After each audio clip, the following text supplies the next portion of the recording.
Yeah, it's pathetic.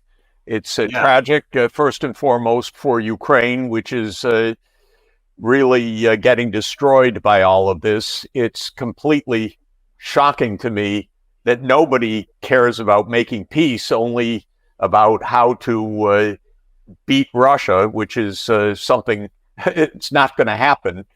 So there's a lot of naivete, there's a lot of lying, there's a lot of ignorance about what got us into this mess. But what is also shocking for me is that almost no leaders even have an impulse to find a peaceful way out of this.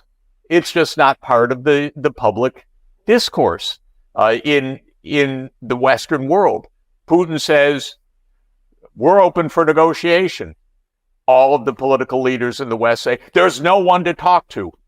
Putin says, we're open for negotiation. There's no one to talk to. It's a sick game. And it's really disappointing. It's very sad for me. It must be even sadder for you. I regard my own government as filled with idiots, but I usually took it for granted that Europe was more sophisticated. Europe has not been more sophisticated at all. No. Europe has been absolutely pathetic during this whole period.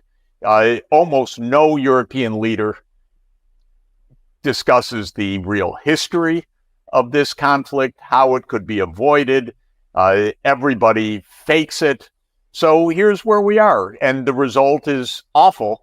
And by the way, I said it would be awful on March 2022, that the U.S. approach would fail, as it has failed, because I'm an adult that has lived through one failure after another of the United States, Vietnam, Cambodia, Laos, Nicaragua, Afghanistan, Iraq, Syria, Libya, now Ukraine. Okay, come on. But Europe? Wake up. Yeah. Yeah, but Professor, what is the role of the CIA of this? Well, basically, there is a U.S. policy to expand NATO, and unfortunately, some of the Dutch politicians, like your outgoing prime minister, have been among the most enthusiastic. And it's been a dangerous venture for the past 30 years, a cheat, a destabilization.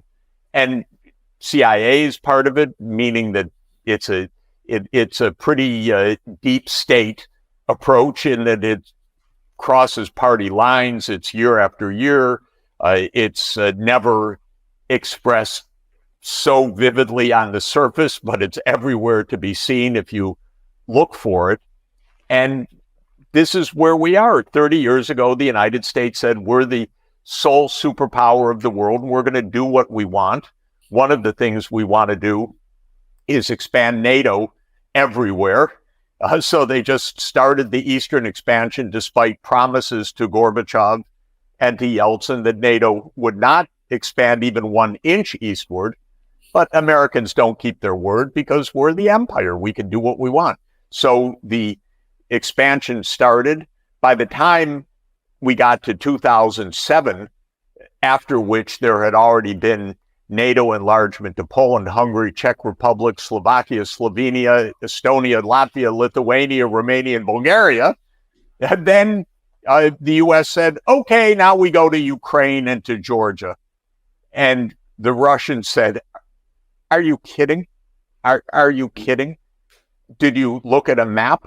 First of all, is Georgia really the North Atlantic? Second, didn't you say not 1 inch to the east? Third, wasn't NATO about protecting you from the Soviet Union, which doesn't even exist anymore? And so they said, stop. The United States said, we don't hear you. We have no red lines. We don't have to listen to you. You're a second-rate power. Shut up. And that's 12 years ago, and that has been our approach until today. And I suspect that some European leaders actually know this, but don't voice it.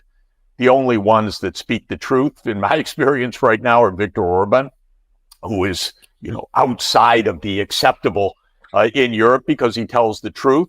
Now Roberto Fico in Slovakia because he tells the truth. But politicians that I know in Western Europe that really were absolutely aghast at George Bush pushing NATO to Ukraine back in 2008 at the Bucharest summit, they don't say a word right now. And I know these people personally, and I resent it because they're putting me at risk. They're putting you at risk. Yeah. Everybody. Yeah, definitely. But is there some kind of explanation to what? Because I was born in the 60s, so when I take a look back in the 80s, we had this peace movement in Europe. We had the left-wing politicians that were protesting against the danger of the nuclear catastrophe. And how come that the last, we could say, years, there is hardly any counter movement visible in Europe or in the Netherlands? You don't see in the mainstream media not a fundamental discussion on what the process it exactly is that led to this situation. So, do you have any explanation that we're in this, you could say, situation right now regarding the public domain and the political domain? What happened to us? I think the whole West. Yeah, I mean, I can tell you something about the U.S., which is quite easy, which is there's no draft. It's not Americans. It's Ukrainians dying on the ground. And as long as it's Ukrainians dying and the Americans don't have to pay any tax for this because it's all put on debt. So it's not actually funded in our budget. It's just adding to the debt. Of course. You don't really have public protest. People don't like it. The American public's against all of this. But by the way, nobody asked the American public anything about this. This is a top-down executive branch, deep state mission. Congress doesn't say anything about it in the United States. Now, that's the basic reason that there's not mobilization, because all of this can be done with a bit of propaganda, adding to the debt, and no known American soldiers on the ground. Though, of course, there are many, but not boots on the ground, as we say in fighting battalions. In Europe, truly, it's weird. European leaders have put Europe at risk. Europe is in an economic recession as a result of all of this. Europe stood by when America blew up the Nord Stream pipeline. Every European leader lied about it. Who the hell do you think did it? Of course the United States did it. They said they would do it. They did it. And yet even the Germans don't talk about it. And it's their pipeline. It's their economy down the drain. So there is something really sad about all of this, and very dangerous because none of it makes any deep sense. And where are European politicians even saying, well, we should speak to Putin about this, we should negotiate, we should try to find a way out? They're not even saying that. Who's the most militaristic of all in Europe? It's the so-called chief diplomat, Borrell. A diplomat. He's zero diplomacy. He's all for war mobilization. The head of the European Commission, van der Leyen, can't tell the difference of being the head of the Commission and being the head of NATO, because she really craves being the head of NATO. So there's just a complete confusion, and the European politicians fell into line with this and have done a real disservice to the people of the European Union. But Professor, perhaps it's a very simple question, but why? Why? I don't know why. I know why the U.S. is doing it. That's clear, because the U.S. is filled with an arrogant mindset that the U.S. runs the world. I know that, and I know that in detail. This is the mindset since the end of the Cold War. But why Europe goes along with this, that's just a big disappointment for me. I don't understand it. I have several people that I know well in European leadership, and they're silent. Hey, you know Macron right very well. So what does Macron tell you then? Well, he tells me different things in private from what he says in public. So, I can't make sense of it. He's playing a political game, but the stakes are too high for that. Maybe he thinks this is good politics. Maybe it's important, he thinks, before the European elections. I don't know why, but none of it makes sense. And what can you make sense that he saber rattles for days and then he says, now we need a ceasefire during the Paris Olympics? Is that how you would get it?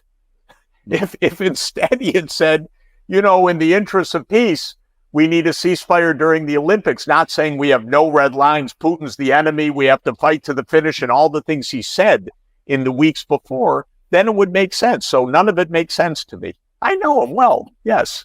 He gave me the Legion of Honor, but I don't get it from the real point of view of what are the European leaders thinking? Why can't they get together and do what's good for Europe? Which is to tell the Americans, back off, to say to Putin, NATO's not enlarging, but we need peace on this continent. We need this war to end. And have a real discussion about that. It's possible. I speak to the Russians all the time. I speak to Europeans all the time. It's possible to talk. But we don't even have the functionality of trying to talk right now. They don't go, they don't discuss, they don't have meetings. When I was invited to the G20 to speak to the foreign ministers a couple of years ago, the Western so-called foreign ministers wouldn't even speak with Lavrov. What is this? We're grown-ups. We have big stakes. We need to talk with each other. So no, I don't accept it. I think it's not grown-up behavior. Maybe it has something to do with the situation, I think, in the 90s that we were talking about this new American century and the unipolar world in which the Western values would become dominant and all over the world. Of course, you had this idea of let's say Samuel Huntington. You would say now modernization is not the same as Westernization was a central claim, and sometimes it feels like in Europe we're not we don't have the capacity right now to really accept that there is an alternative to a Western global order. Well, like there's first a kind of all, of panic that we're really entering this multipolar order. How do you look at that? Well, first of all, I kind of choke on the words Western values because I come from a country that's been in nonstop war my whole lifetime. So I know what the values are. Yeah, the values are the values of imperialism. The U.S. has 800 military bases around the world. It's involved in nonstop wars. It's wars of choice. These are wars of choice, have killed millions of people. So the whole idea of Western values is pablum. I understand, but we talk that. Well, I want to put that part aside. Now, just a few years ago, I actually believed in the European Union values of sustainable development, the European Green Deal. I'm a big fan of Franz Timmermans because of his commitment to sustainable development, and I've known him for a long time. I thought those were the European values, and they should be. And Europe was ahead of the world curve on important issues like environmental sustainability or social democracy, by the way, which is actually a European invention that has worked very well to give excellent living standards for people across society and to raise life expectancy to the highest levels in the world and so forth. Those are not the values of NATO. Come on, NATO's about war. Those are not the values of the CIA. The CIA is about U.S. Unipolarity, U.S. hegemony. That's the explicit mission. Topple governments that you don't like, topple governments that stand in the way of U.S. military bases or that stand in the way of pipelines in the places that we want them, or for whatever other reason. Those aren't European values. And Europe is a big place. It's got 450 million people. It's a huge economy. It's got good values. The mistake of Europe, really the sad mistake, was to confuse the European Union and NATO. And not only to confuse them, but to let them become exactly the same thing. Almost literally now the same thing. That's a mistake. Because the European Union was a union of countries to stop wars and to promote human values. It really was. And it made remarkable progress. NATO is an alliance to serve American primacy or hegemony or whatever, unipolarity, whatever term you want. It's completely different. But that's not Europe's mission in the world. But at the same time, the European politicians were very glad with this coup in 2014, even on the Maidan Square. They even participated in it. So they already had this idea of making this connection between Ukraine and Europe, and even connecting it to some way to NATO. No, that's absolutely true. And the 2014 coup was deeply cynical. You know, Americans paid for those people out on the streets to a large extent. America's riled it up. But, you know, European leaders were kind of giddy.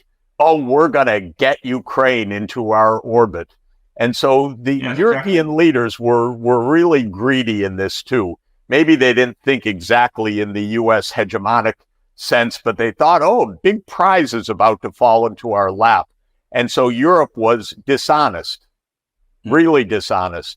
And here we have a tape of Victoria Nuland, weeks before the coup, describing how it's all going to go down, including fuck the Europeans. Excuse my language, but it's Victoria Nuland. Yeah. We know the tape, yeah. I know, notorious.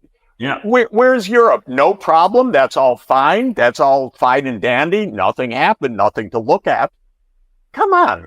You see it in front of you. You hear it in front of you. I happen to see some of it firsthand. So it raises a question. What the hell are we doing overthrowing a government in Ukraine? Is that really going to be good for Ukraine? Is that really, quote, Western values? Is that really how we're going to prudentially make peace in Europe? But then, of course, our newspapers hide all of it. And the more mainstream the newspaper, the more pathetic it is. I can't even look at the New York Times anymore because it's not a grown-up newspaper. It's the same in the Netherlands. I think it's the same in the West. Newspapers also do a very bad job. That Nuland step back, is that a positive sign? How do you see that? Yeah, it's a good sign. Unfortunately, we have to pay a little local price. She's coming to Columbia University, of all places in the world. But to get a Clinton. Exactly. That's okay. You know, we had a discussion among colleagues. It's worth it to get her out of Washington. But it's some sign, I think, that even Washington has realized that this was just one escapade too far. You know, a lot of Washington gambits go really badly. And when you have lived a lifetime of the government lying about what it's doing, and then you watch it unfold, and then it turns bad. Iraq is the same way. Syria is the same way, by the way. Europe doesn't even understand to this day what went down in Syria. But Syria was a CIA operation to overthrow Assad. clear as day, a standard covert regime change operation that led to a massive refugee crisis in Europe and all the rest. Not a word of honesty about it in the European mainstream media. Well, Ukraine is the same thing. It's a project. It's a project of the United States. Let's get Ukraine into NATO. And then, of course, as we just said, the Europeans kind of were giddy. We're going to get them into the European Union too, and don't make these distinctions anymore. Well, it's gone sour, like Afghanistan, like Iraq, like Syria, like Libya, now like Ukraine. So here we are. So Nuland's leaving. Of course, it's a good sign. Yeah, and the BRICS are expanding and become stronger and stronger. And Europe, we are here a little bit in between. You know, Europe should be a major leading voice in the world for decency, peace, sustainable development, for helping other regions to understand how to make regional integration, for featuring the social democratic ethos and the sustainable development ethos. Europe would have a huge say in the world. Instead, Europe says, no, we'll play third fiddle to the U.S. military. And that's what's happened. So Europe has no role in the world right now other than being called to Washington to be given the next round of orders. And is Mark Rutte's highest aspiration to be NATO Secretary General? Probably. Why? What about being a European leader? What about being a leader that really helps Europe? Is Russia really going to roll over Western Europe? If anybody believes that, they live in a fantasy world. They don't understand anything. They don't understand anything about how to actually make peace, how to actually have normal relations. I was there when Gorbachev was president. I was there when Yeltsin was president. I was there when Kuchma was president in Ukraine. We had everything possible to have an open, peaceful relationship. And the United States blew it because the United States said, yes, on our terms, not on mutually respectful terms, but with U.S. domination. Okay, the Europeans should know this. They know about OSCE. They know about collective security. So let's have some European leaders that tell the truth.